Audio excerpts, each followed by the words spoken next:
Good morning बच्चों। मैं Sonkar sir आज आप सबके लिए लेकर आया हूँ सामाजिक विज्ञान में कक्षा 9 में लोकतांत्रिक राजनीति जो बुक है उसका दूसरा अध्याय है संविधान निर्माण। तो कक्षा 9 के अध्याय 2 लोकतांत्रिक पुस्तक को संविधान निर्माण का पार्ट 1 लेकर आया हूँ मैं। देखता हूँ आज इसमें शुरू करते हैं हम लोग सभी बच्चों के लिए जो हमारे खासतौर से श्री ब्रज कृषक इंटर कॉलेज टहटी गाँव के बच्चे हैं उनके लिए यह वीडियो मुख्य रूप से बनाई जा रही है क्योंकि बीच क्षेत्र में हमारा ट्रांसफ़र हो जाने की वजह से हमारे अपने बच्चों का नुकसान हो रहा है। तो मैं ये नहीं चाहता कि हमारे बच्चों का नुकसान हो। मैं अपने बच्चों को दूर होकर भी ऑनलाइन माध्यम से अच्छी शिक्षा देना चाहता हूँ ताकि हमारे बच्चे पढ़ें और अच्छे नंबर लें। उनको हमारी कमी तो हमेशा खलेगी, मुझे भी पता है, और उनकी कमी हमेशा हमको खलेगी, लेकिन मैं चाहता हूँ कि उनकी शिक्षा का जो है व्यवस्था उस शिक्षा व्यवस्था में उन्हें दिक्कत ना होने पाए। तो हम अपनी तरफ से उन्हें पूरी कोशिश करेंगे कि ऑनलाइन माध्यम से शिक्षा दे करके पढ़ाने का काम करेंगे। बाकी देखते हैं बच्चों, चलते हैं। तो शुरुआत करते हैं संविधान निर्माण पार्ट 2 का पहला पार्ट देखते हैं। आपको लिखा होगा, आपको स्क्रीन पर दिख रहा होगा संविधान निर्माण। कौन सा पार्ट है? अध्याय 2। यानी संविधान के निर्माण की आवश्यकता क्यों है। संविधान क्या है हमने पढ़ लिया, अब संविधान क्यों आवश्यकता हमारे लिए, संविधान की जरूरत क्या है, संविधान निर्माण हुआ कैसे, यही चीज देखेंगे हम लोग इसमें। तो शुरू करते हैं आज।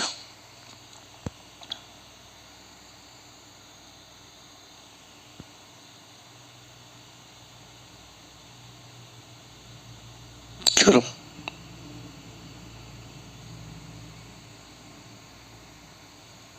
एक सेकंड, थोड़ा सा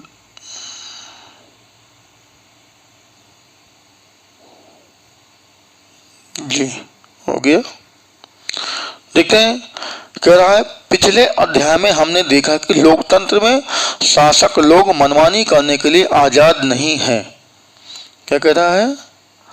पिछले अध्याय में हमने देखा कि लोकतंत्र में शासक लोग मनमानी करने के लिए आजाद नहीं है।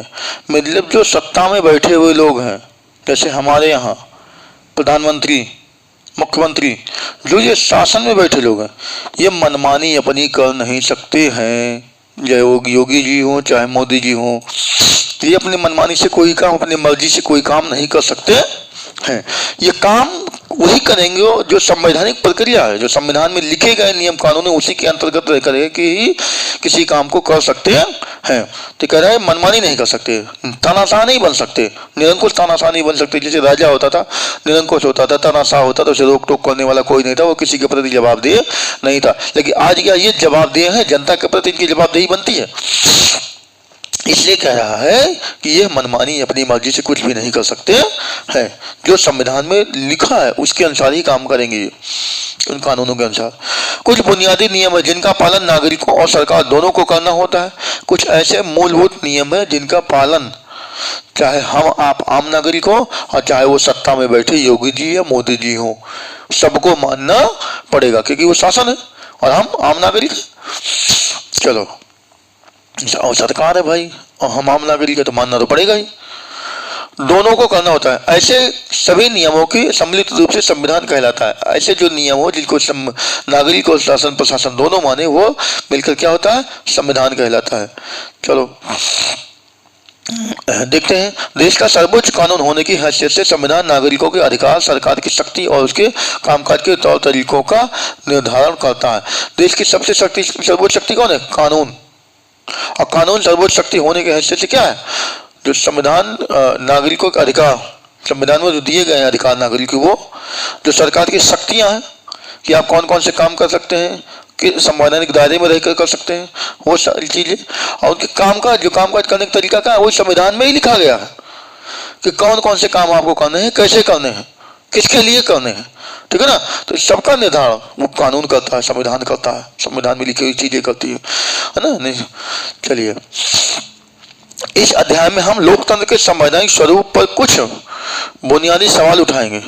कुछ ऐसे प्रश्न भी है संविधान के, लोकतंत्र के लोकतांत्रिक संविधान पर, जिनमें पूछना कहना प्रश्न करना बनता है। इनके कहने का मतलब, हमें संविधान की जरूरत क्यों होती है? भाई पहली चीज, हमें संविधान की क्या जरूरत है? हम ऐसे भी रह सकते हैं अपने देश में, अपने गांव में, घरों में हम ऐसे भी रह सकते हैं। हम लोग ऐसे भी अपनी खेती बाड़ी कर सकते हैं, अपने व्यापार ऐसे कर सकते हैं, जीवन यापन कर सकते हैं। तो वही कह रहा है कि हमें संविधान की आवश्यकता क्यों है और संविधान बनते कैसे हैं? संविधान बनते कैसे हैं, कौन इन्हें बनाता है बनाता है और किस तरीके से बनाता है? जो संविधान बनने के तरीके हैं वो कैसे बनते हैं, कहाँ से बनते हैं, क्यों बनते हैं, कैसे बनाए जाते हैं, कौन बनाता है, यही सारे प्रश्न इसमें पूछे गए हैं। आगे देखते हैं, किसी लोकतांत्रिक देश के संविधान को आकार देने वाले मूल्य कौन कौन से हैं? जो हमारा लोकतांत्रिक संविधान बन रहा है उसका मूल आधार क्या क्या है ना, और हम किन किन चीजों को कहाँ कहाँ से स्रोत क्या क्या लेके बना रहे हैं।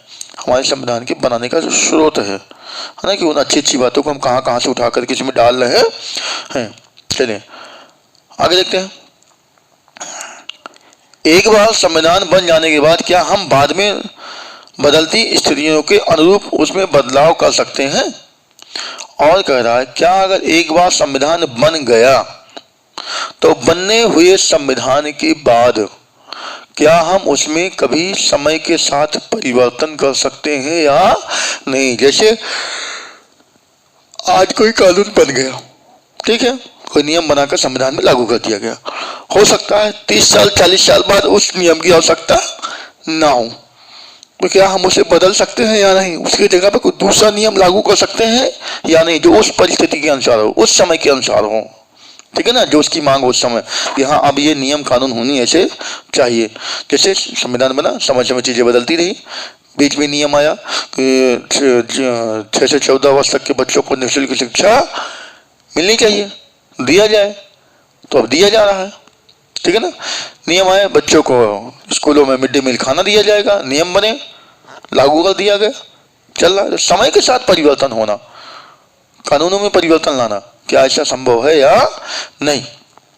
चलिए, हाल के दिनों में संविधान बनाने का एक उदाहरण दक्षिण अफ्रीका का है।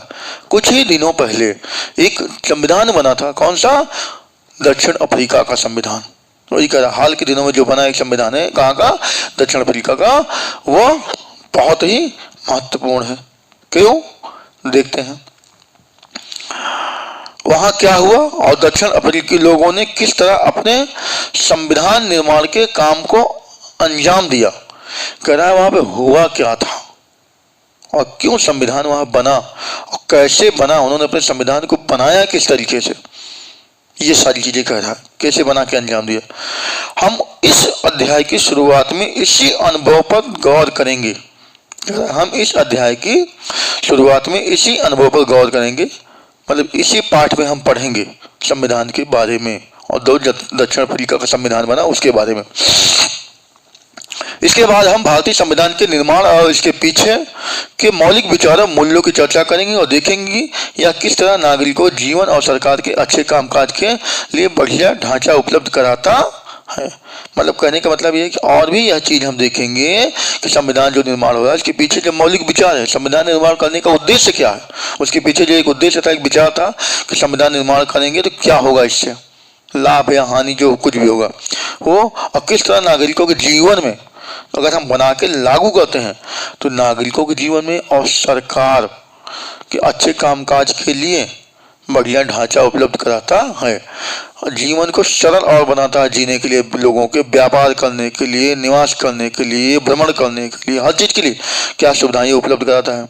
और जो सरकार है उसको शासन प्रशासन चलाने के लिए, अपने कामकाज करने के लिए क्या ये एक बेहतर ढांचा उपलब्ध कराता है नहीं, एक रास्ता देता है नहीं कि हाँ कि चलो एक रास्ता खुल गया, बहुत अच्छा हुआ कि ये संविधान लागू होने से आसानी हो गई इन चीजों को करने में या इन नियमों को पालन कराने में। ठीक है, चलो तो ये देखते हैं आगे आपका दूसरा, अगली हेडिंग है आपका करा है दक्षिण अफ्रीका में लोकतांत्रिक संविधान 2.1 हेडिंग है, दक्षिण अफ्रीका में लोकतांत्रिक संविधान। देखते हैं, थोड़ा सा इसके पहले पढ़ लेते हैं। एक महोदय हैं, उन्होंने कुछ कहा है, इनके बारे में हम पढ़ लेते हैं। क्या कह रहे हैं? मैंने गोरों के प्रभुत्व के खिलाफ संघर्ष किया है। किसके खिलाफ? गोरों के खिलाफ। जो गोरे रंग के लोग हैं, इंग्लैंड के लोग हैं, यूरोप महाद्वीप में सफेद रंग के लोग हैं, गोरे रंग के। जैसे अपने यहाँ देखो अंग्रेज घूमने आते हैं ना, देखे होंगे आप, और मैच वगैरह खेलने आते हैं खिलाड़ी वहाँ के, देखो इंग्लैंड वगैरह के, तो सबको दिखा है ना। आईपीएल में देखो, जैसे कि का एक बटलर है, बेन स्टोक्स है ना, ये सब खिलाड़ी क्या है? जो रूट है, ये गोरे हैं। तो ऐसे गोरे लोग दक्षिण अफ्रीका में जाकर बसे थे, है ना। तो वही कह रहा है कि मैंने गोरों के प्रभुत्व, उनका प्रभाव था वहां पर गोरे लोगों का, और अश्वेत लोग जो काले लोग थे, इनका दबा के रखा जाता था। इन्हें से समाज से इनको छुआ, मतलब कि रंगों के आधार पर इनसे भेदभाव किया जाता था। तो वही कह रहा है कि अश्वेतों के प्रभुत्व का विरोध किया क्या, और मैंने अश्वेत के प्रभुत्व का विरोध किया, और मैंने ऐसे लोकतांत्रिक और स्वतंत्र समाज की कामना की जिसमें सभी लोग पूरे मेल जोल के साथ रहें और सबको समान अवसर उपलब्ध हो। कहने का मतलब यह है कि इनका कहने का मतलब यह था कि गोरे और काले लोगों के बीच का जो विवाद मतभेद है, ये समाप्त किया जाए, भेदभाव जो है वो समाप्त किया जाए, और सभी लोग एक साथ मिलकर एक ही जगह रहें। ठीक है ना, सभी लोग मिलकर एक साथ एक ही जगह एक ही समाज में रहें, उठे बैठे खाएं पिए, अपना बिजनेस करें, व्यापार करें, निवास करें, हर चीज, है ना। और सबको समान अवसर, रोजगार के अवसर हो या किसी भी क्षेत्र में सबको बराबरी का हक मिलना चाहिए। जैसे खेल कूद का हो, चुनाव में हो, वोट देने का, चुनाव में खड़े होने का प्रत्याशी के रूप में, या नौकरियों में हो, हर जगह जहाँ भी हो, कह रहा है कि क्या होना चाहिए? सबको एक समान, चाहे गोरे हो चाहे काले हो, सबको एक समान अवसर मिलना चाहिए। और क्या कह रहा है कि मैं इसी आदर्श के लिए जीवित रहना है और इसे पाना है। मुझे कह रहा है इसी आदर्श के लिए, मतलब मैं जीवित रहना चाहता हूँ और इस आदर्श को पाना चाहता हूँ, मतलब इस स्थितियों को लागू करना चाहता हूँ, इन परिस्थितियों को लाना चाहता हूँ जहाँ सब लोग एक समान हो, सबके लिए एक समान व्यवस्था हो, और सबको क्या किया जाए? मौके दिए जाने चाहिए। चलो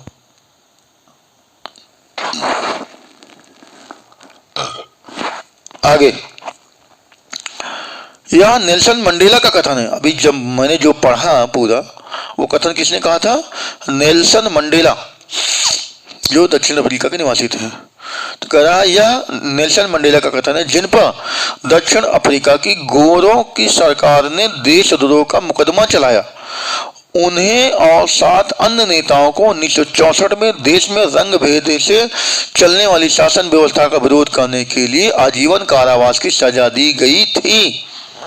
कहने का मतलब, जो ये विचारधाराएं उन्होंने रखी थी कि गोरे और काले लोगों के बीच जो मतभेद है या नहीं मानते, एक असमानता है, समाप्त की जाए, सारे लोग एक जैसे रहें, एक साथ रहें, एक जगह रहें, सबको भागीदारी हो, सबको हिस्सेदारी हो, सबको समान अवसर मिले, है ना। इस आदर्श स्थिति को लागू करना चाहते थे। तो ये से उन्होंने आवाज़ उठाई कि गोरे लोग हमारे साथ गलत कर रहे हैं, ऐसा नहीं होना चाहिए। इसके लिए क्या किया वहाँ की सरकार ने?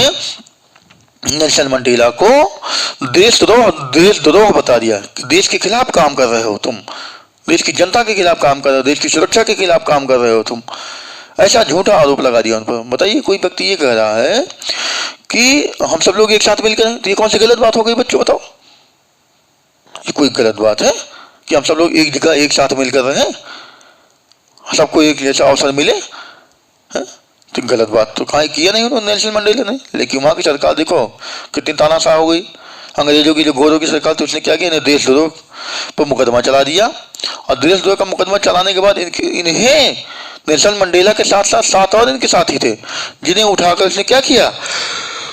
1964 में रंग भेद के चलने वाली शासन व्यवस्था का विरोध, यानी जो गोरे काले लोगों के वो जो सरकार चल रही थी, काले लोगों को मत नहीं दिया जा रहा था, उस गोरे रंग के चलने के वाली व्यवस्था के खिलाफ क्या किया उन्होंने, आजीवन कारावास की सजा दे दी गई। कह रहा है रंगभेद की चलने वाली शासन व्यवस्था का विरोध करने के लिए आजीवन कारावास की सजा दे दी गई। अब आजीवन, अब पूरे जीवन भर जेल में रहेंगे, भेज दिया जेल इनको, ठीक है ना, अब छूटेंगे नहीं, आप पूरे जीवन में कहाँ रहेंगे, जेल में, नेल्सन मंडेला और उनके 7 अन्य साथियों को। तो कह रहा है अगले 27 वर्षों तक उन्हें दक्षिण अफ्रीका की सबसे भयावह जेल, मतलब सबसे खतरनाक जो जेल थी, रोबिन्स द्वीप में कैद रखा गया। अब भैया जो द्वीप होता है, पहले जान लो द्वीप क्या है। तो द्वीप एक ऐसा भूभाग होता है, उच्च भूभाग, जो जलीय क्षेत्र के बीच में होता है, जिसके चारों तरफ जल होगा और बीच में वहाँ उच्च उठा हुआ भूभाग होगा, जहाँ पर जेल बनाई गई थी और कैदियों को रखा गया था।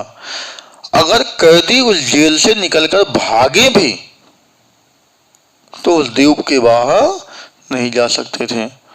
दूर दूर तक समुद्र का पानी है, सागर का पानी है। अब भैया आप अपने देश लौटोगे कैसे, पानी में तैर के, छोटी सी नदी रहने की तैर के लौटाओगे, मर जाओगे उसमें डूब के।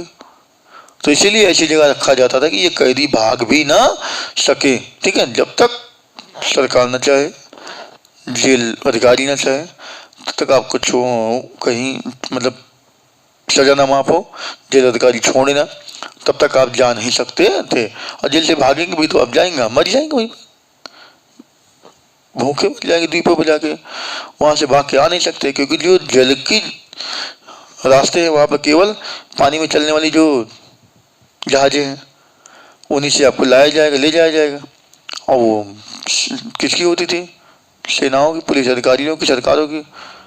तो आप उस पर जाओगे, जाने तो पकड़ लेंगे तुरंत आपको, भागे हुए जेल तो फिर वहाँ जेल, है ना। तो इसलिए 27 साल तक नेल्सन मंडेला को कहाँ रखा गया था, रोबिन्स द्वीप जो जेल थी, उस भयानक जेल में इनको रखा गया था। चलो, रंग भेद के खिलाफ संघर्ष, हेडिंग जो आपकी है क्या, रंग भेद के खिलाफ संघर्ष। रंग भेद नस्ली भेदभाव पर आधारित उस व्यवस्था का नाम है जो दक्षिण अफ्रीका में विशिष्ट तौर पर चलाई गई। रंग भेद जो नस्ली भेदभाव है, नस्ल भेदभाव, रंगों के आधार पर, जातियों के आधार पर, समुदायों के आधार पर, है ना, जो भेदभाव किया जाता था, जन्म के आधार पर जो रंग भेद काले हैं उनके साथ जो भेदभाव किया जाता था, उस व्यवस्था का नाम है जो दक्षिण अफ्रीका में विशिष्ट तौर पर चलाई गई, विशेष तौर पर चलाया गया है इसका संघर्ष, कि नहीं, ये गोरे काले का जो विरोध है, असमानता है, वो नहीं चलनी चाहिए, इसे समाप्त किया जाना चाहिए। गोरे काले की असमानता हमारे देश में नहीं रहनी चाहिए। चलिए, दक्षिण अफ्रीका पर यह व्यवस्था यूरोप के गोरे लोगों ने ला दी थी, गोरे लोगों ने व्यवस्था ला दी थी, गोरे लोगों की शासन व्यवस्था को मानना, ठीक ना। 17वीं और 18वीं सदी में व्यापार करने आई यूरोप की कंपनियों ने दक्षिण अफ्रीका को भी करा। दक्षिण 17वां 18वां शताब्दी में क्या हुआ था, व्यापार करने आए थे कौन, यूरोप की कंपनियां ने दक्षिण अफ्रीका को भी उसी तरह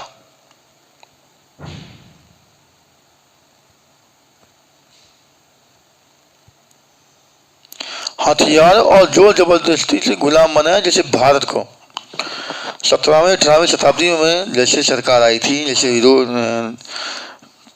भारत को जैसे आकर व्यापार करने के बहाने यहाँ आई, भारत के लोगों को क्या हथियार, सेना के वगैरह के माध्यम से जबरदस्ती क्या किया, गुलाम बना लिया। वैसे वहाँ भी दक्षिण अफ्रीका में भी किया।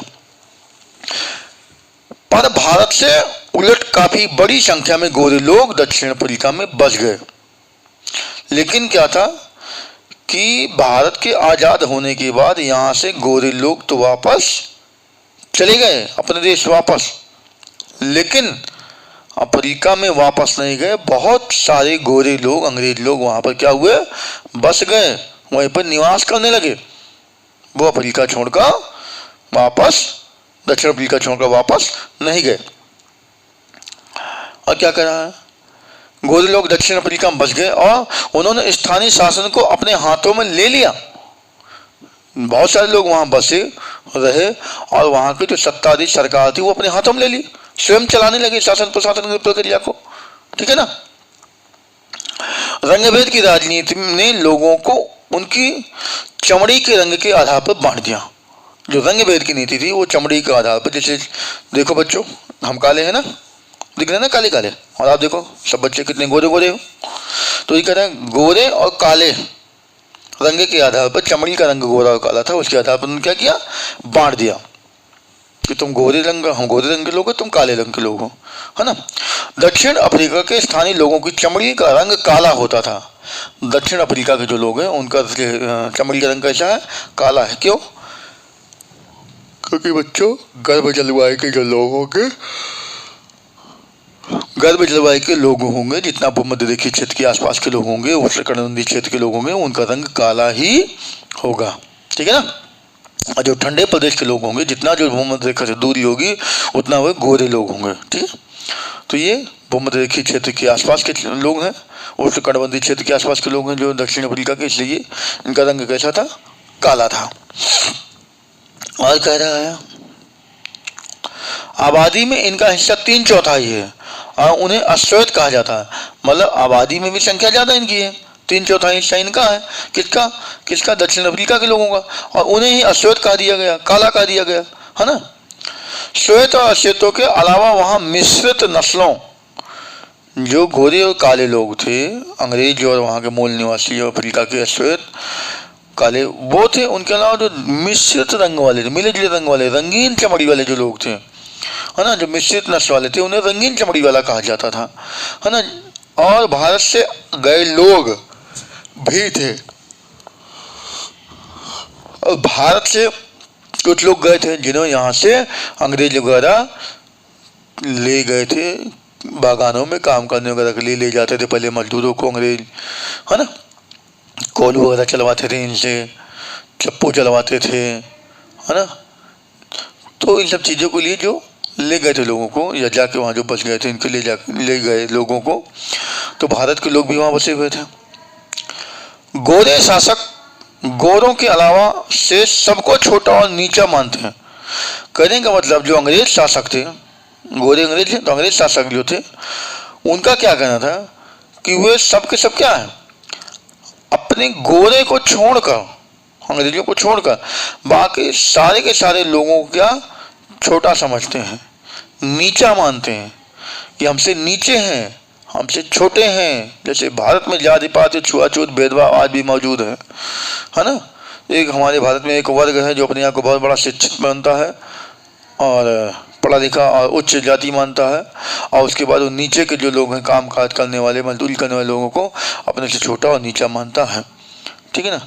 तो वैसे वहाँ पर ये व्यवस्था थी कि अंग्रेज अपने सिवा सबको नीचा और छोटा मानते थे। उन्हें वोट डालने का अधिकार भी नहीं था, यानी कि जो अश्वेत रंग के लोग थे, रंगीन चमड़ी के लोग थे, या भारत के जो लोग थे, जो काले लोग थे, उनको वोट डालने का अधिकार नहीं था। और क्या कह रहा है, रंग भेद की शासकीय नीति अश्वेतों के लिए खासतौर से दमनकारी थी। जो रंग भेद की शासकीय नीति है, रंगों के आधार पर शासन करने की जो नीति है, वो काले लोगों के लिए दमनकारी थी। अश्वेत लोगों के लिए, जो काले चमड़ी के लोग थे, उनके लिए दमनकारी थी। उनकी इच्छाओं को, उनके अधिकारों को दबा दिया जाता था। उनके अधिकार, जो वोट डालने का अधिकार जैसे था, नहीं दिया गया तो क्या उनका दमन किया गया, है ना। ऐसे कई चीजें थी जिन पर उनका दमन किया जाता था। उन्हें गोरों की बस्तियों में रहने बसने की इजाजत नहीं थी। और सोचिए, वोट देने का अधिकार तो था ही नहीं बच्चों, चलो वोट दे सके, चलो भैया ठीक है कोई बात नहीं, वोट नहीं देंगे बस, लेकिन वो बस नहीं सकते थे, रह नहीं सकते थे, घर नहीं बना सकते थे वहां पर। बताइए, तो ये दमन नहीं हुआ? ये भी तो एक प्रकार का दमन हुआ। तो मतलब कह रहा है कि वहां घर नहीं बना सकते थे, वहां रह नहीं सकते थे, वहां बस नहीं सकते थे। और क्या करा, परमिट होने पर ही वे वहां जाकर काम कर सकते थे। और क्या करा, अगर उनके पास कोई परमिट है, लाइसेंस है उनका बना हुआ है, कागज है उनके पास कोई कि हाँ आप जाकर के इनके गोरे की बस्ती में काम कर सकते हो, तभी आप मेहनत मजदूरी या काम कोई कर सकते थे, रोजगार व्यापार कर सकते थे। नहीं, उनकी बस्ती में आप रोजगार व्यापार भी नहीं कर सकते थे, जा नहीं सकते थे, कोई काम नहीं कर सकते थे। इतना बड़ा तानाशाही गोरों का, अंग्रेजों का। ठीक है। और क्या करा, रेल, गाड़ी, बस, टैक्सी, होटल, अस्पताल, स्कूल और कॉलेज, पुस्तकालय, सिनेमाघर, नाट्यगृह, समुद्र तट, तरणताल और सार्वजनिक शौचालयों तक में गोरे और कालों के लिए एकदम अलग अलग इंतजाम थे। देख लो बच्चों कितना बड़ा मतभेद। मतलब जिस ट्रेन में गोरे बैठ रहे हैं जहां पर, वहां पर काले लोग उस डिब्बे में नहीं बैठ सकते थे या उनसे दूर बैठे, उनके पास आसपास कहीं नहीं बैठ सकते थे। जिस होटल में वे जा रहे थे, जैसे कि आपने एक देखा हो फिल्म है अमिताभ बच्चन की मर्द, उसमें अंग्रेजों का जो होटल था, उस अंग्रेजों के होटल के बाहर लिखा था भारतीय लोगों और कुत्तों को यहाँ आना मना है। तो कहने का मतलब कि भारत के लोगों के साथ इतना मतभेद किया जाता था कि इनके लोग सॉरी अफ्रीका के लोगों के साथ भी इतना मतभेद किया गया, दमन किया गया कि ये लोग उनके होटलों में नहीं जा सकते थे, उनके अस्पतालों में नहीं जा सकते थे, उनके लिए अलग व्यवस्था की गई थी, स्कूल की अलग व्यवस्था की गई, अस्पताल की अलग व्यवस्था है ना। पुस्तकालय यहाँ पढ़ते हैं किताब लेके वहाँ अलग बैठने उठने की व्यवस्था की गई है ना। फिल्म सिनेमा घर जहाँ फिल्में देखे नहीं जाया करते थे पहले लोग है ना, थिएटर में, तो वहाँ पे अलग अलग व्यवस्थाएं थी। और जहाँ नाच गाने होते हैं, साहित्य संगीत का कार्यक्रम होता है, वहाँ भी अलग बैठने उठने आने जाने की व्यवस्थाएं थी। तो मतलब कहीं भी समुद्र के किनारे हो, तालाब के किनारे हो, घूमने टहलने, मतलब हर जगह अलग अलग व्यवस्था। जिधर ये लोग बैठेंगे उधर कोई अफ्रीकी लोग या काले लोग, भारतीय लोग नहीं जा सकते थे है ना। तमाम तरह का विरोध, छुआछूत, भेदभाव मौजूद था यहाँ पर अफ्रीका में। मतलब यहाँ तक कि शौचालय की भी व्यवस्था, अगर किसी का पेट खराब हो जाए, उसे जाना हो तो पता लगा वो उसमें नहीं जा सकता जिसमें अंग्रेज साहब को बना हुआ है, जाते हैं।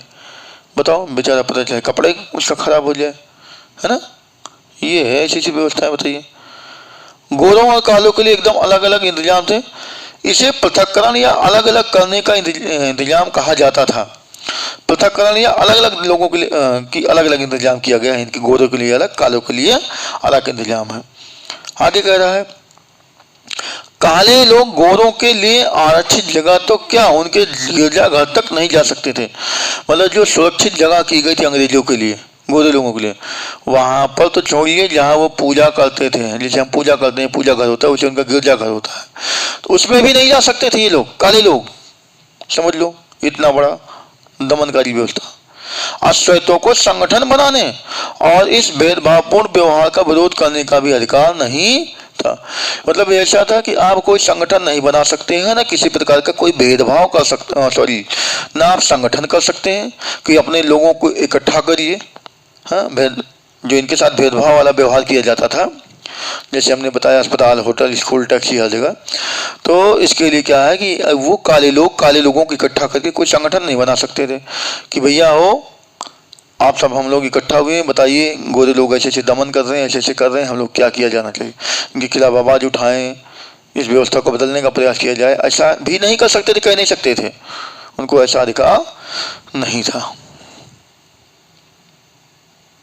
आगे देखते करा 1950 से ही अश्वेत, रंगीन चमड़ी वाले और भारतीय मूल के लोगों ने रंगभेद प्रणाली के खिलाफ संघर्ष किया। कब? 1950 से।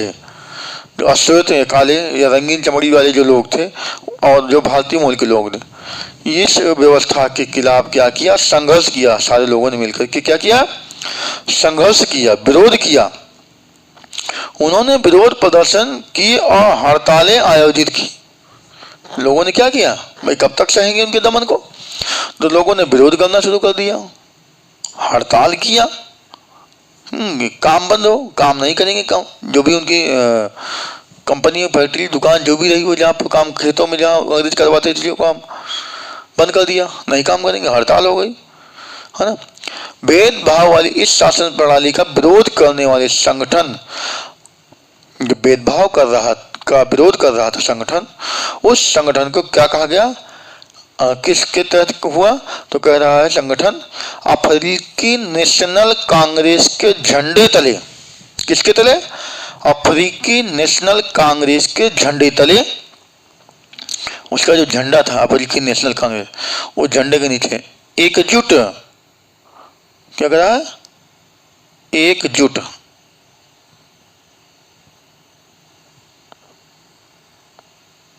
आगे देखते हैं।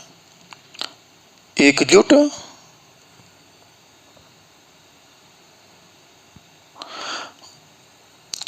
हुए, इनमें कई मजदूर संगठन और कम्युनिस्ट पार्टी भी शामिल थी। कई मजदूर संगठन भी शामिल हो गए, कई पार्टियां, कम्युनिस्ट पार्टी थी वो भी शामिल हो गई। अनेक समझदार और संवेदनशील गोरे लोग भी रंगभेद समाप्त करने के आंदोलन में अफ्रीकी नेशनल कांग्रेस के साथ आए। उन्होंने इस संघर्ष में प्रमुख भूमिका निभाई। मतलब जो समझदार व्यक्ति था, अंग्रेज जैसे लगता था कि नहीं ये गलत हो रहा है, तो भाई देखो, जैसे हमारे हाथों में 5 उंगलियां एक समान नहीं होती है, वैसे किसी भी समुदाय में, किसी भी धर्म में जो लोग होते हैं सब एक ही विचारधारा के नहीं होते। कुछ अच्छे भी होंगे, कुछ बुरे भी होंगे, कोई बहुत अच्छा होगा।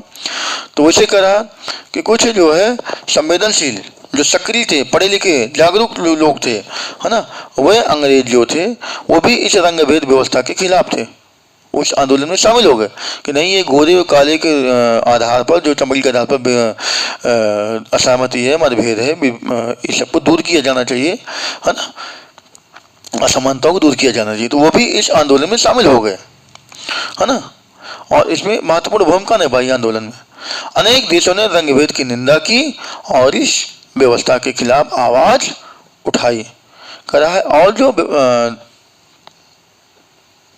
क्या नाम के अनेक जो देश थे वो लोग भी इसमें शामिल होके आए, अलग अलग देश। और इस रंगभेद के नीचे गोरे काले के आधार पर जो था इसका विरोध किया, इसके खिलाफ आवाज उठाई। लेकिन गोरी सरकार ने अश्वेतों और रंगीन चमड़ी वाले लोगों की हत्या और दमन करते हुए अपना शासन जारी रखा। लेकिन जो गोरे लोगों की सरकार थी उसने इस आंदोलन को मानने से दबाने का पूरा प्रयास किया, उनकी बातों को नहीं माना और इस आंदोलन को दबाकर उसने क्या किया, बहुत सारे लोगों की हत्या कर दिया, उसने मार दिया जान से, ठीक है ना, और अपना शासन जारी रखा, शासन में कोई परिवर्तन नहीं किया। तो आज के लिए बस इतना ही बच्चों, हमारे प्यारे बच्चों, कक्षा 9 के जो हैं सभी बच्चे, उनके लिए है। तो आज के लिए हमने आपसे शुरुआत कर दी है आपके लिए बच्चों। अब डेली आपको वीडियो मिलेंगे और वीडियो समाप्त होने के बाद आपको क्वेश्चन वगैरह भी करवाएंगे हम यहीं पर। तो देखते हैं, आप लोगों से यही कहूँगा कि इस वीडियो को देखिएगा, पढ़िएगा, जानना समझ में आए। मेरा नंबर आप सब बच्चों के पास है, उस पर या ग्रुप पे जहाँ भी हो मुझे मैसेज करना, पूछना, फ़ोन करना, मैं सब बताऊँगा।